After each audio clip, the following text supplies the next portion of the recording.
সরকারি জায়গায় মসজিদ করলে জুমার নামাজ হবে কিনা? সরকারি জায়গায় যদি মসজিদ করেন জুমার নামাজ হবে কিনা? উত্তর হলো জুমার নামাজ তো হয়ে যাবে, কিন্তু সরকারি জায়গা মসজিদ বানাবার জন্য আপনি অবশ্যই যথাযথ কর্তৃপক্ষের অনুমতি নেবেন, নিয়মতান্ত্রিক ভাবে মসজিদ করবেন।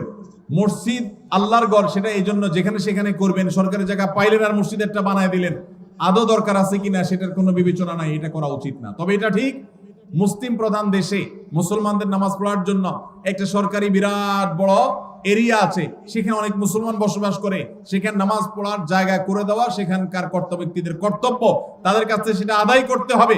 কিন্তু তাই বলে আপনি চাইলেন আর খেয়াল খুশি মতো যেখানে সেখানে মসজিদ করে নিলেন, এটা করা যাবে না। সরকারি জায়গা না, শুধু অন্য কারোর জায়গাতে এরকম মসজিদ করা উচিত না। তবে যদি করেন কেউ, সেই জায়গায় নামাজ আদায় করলে নামাজ হয়ে যাবে, কিন্তু নিয়মতান্ত্রিক ভাবে মসজিদ আদায় করতে হবে, বানাইতে হবে।